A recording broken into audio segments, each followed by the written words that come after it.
Yesterday we did 5 models of productivity and how they related to personal Kanban. And today we're going to do the same thing, but we're going to do it with 4 Nobel Prize winners and one person who probably will become one.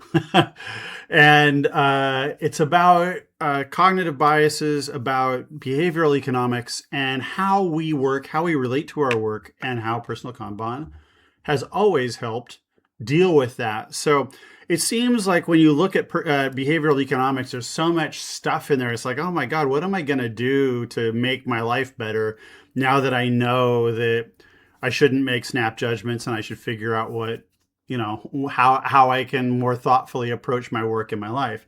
Well, you need triggers. And so in the end, we're going to talk about these 4 or 5 different thinkers, but they're going to tell us essentially the same thing, is that personal Kanban gives us the triggers that we need in order to deal with the natural tendencies of the human body, the human mind, the human ethos to conserve our energy. And, Kahneman calls it being lazy, but it's more like, we're just making sure that we're not overly investing ourselves in things that are a waste of time.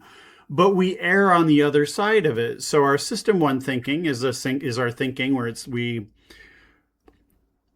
we react quickly to a situation based on prior information.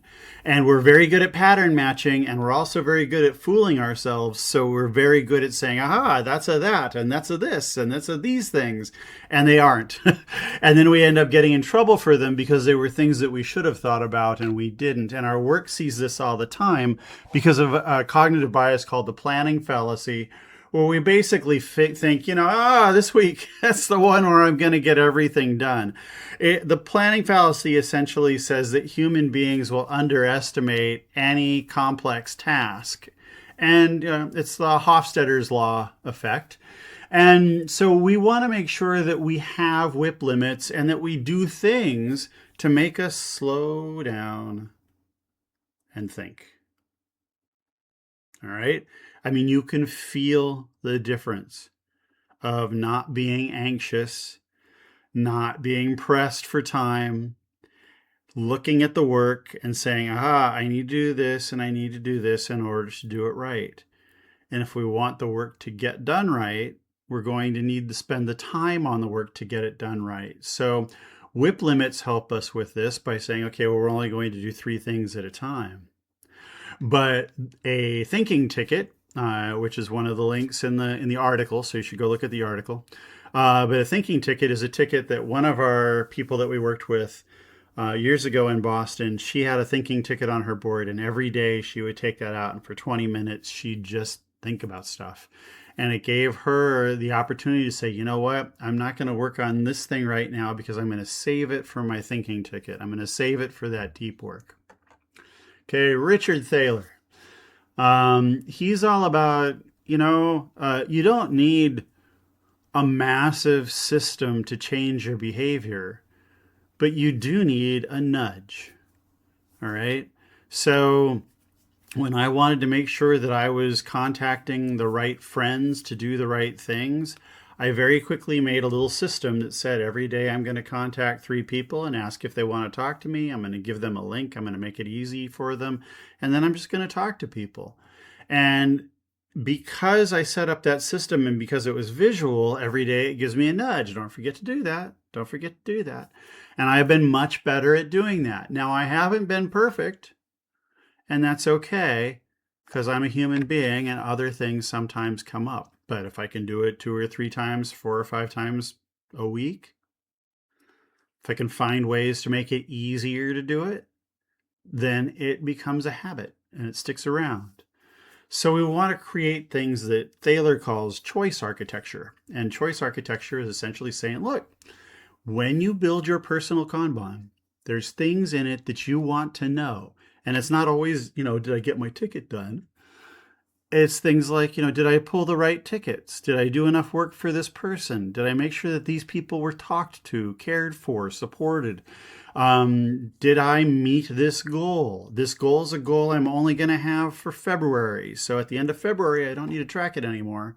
Is my board set up right now, or my boards, are they set up? Are the visual systems that I've set up specifically to nudge me to get the thing that I want done? Okay. Elinor Ostrom, a really important one for me. And there's a thing that we all take for granted called the tragedy of the commons. And Eleanor's already passed away. and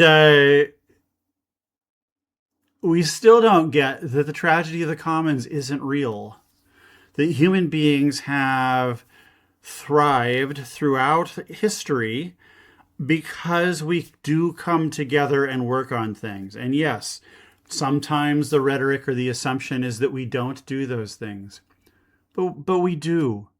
We do pay attention to other people. We do work together to get things done. We do build things together.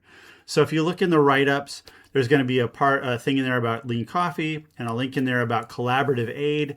But those are both Kanban fixes that we deploy specifically to make sure that when you're working with other people, you and they have agreements on how you're going to care for each other, and you keep doing that. And if you don't, then you don't have a team. Okay? So it's just like if Americans don't care for other Americans, then we don't have a country. So in order to have a group of people, that group of people actually has to be a group of people that cares for the group of people. Dan Ariely, you've seen him around. He doesn't like to shave half his face and stuff, but he does say some pretty compelling things. And he says that people are predictably irrational. And so right now, predictable irrationality is just exploited like crazy by Facebook and LinkedIn, certainly by Amazon, and by Netflix and YouTube. And anyone that's trying to grab your attention is just trying to do all sorts of things to trick you into paying attention and make you think it was a choice you made. Okay, it's the illusion of choice that we're talking about here. And one of the things that Dan talks about a lot is something that he calls completion anxiety. And it's either avoiding finishing things because people are going to judge you on them, or finishing them prematurely because other people are going to judge you because you didn't finish them. And either way, what ends up happening is you have anxiety over that completion because that completion is now either forced through or not done at all because you're worried about the treatment by other folks.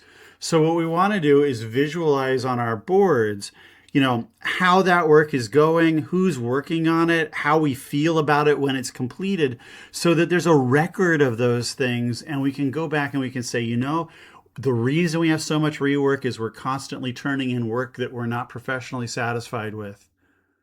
Okay, I don't even care about security or about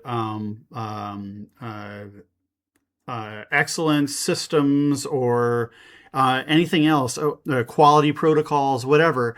What I care about is, do you as a human being feel good about the work that you were completed? And if the answer is no, then that means that there's a problem. Okay, and then the last one here is Sendil. And this is the one that doesn't have a Nobel yet, but stay tuned. I guess Dan Ariely doesn't have a Nobel either, so 3 out of 5. But in here we have the scarcity. This is scarcity of your time, scarcity of your bandwidth, scarcity of your cognitive capacity. And so what we're doing with Kanban here is what I've labeled as a bandwidth intervention, where we're coming in and we're saying, look, you're not going to overload yourself here.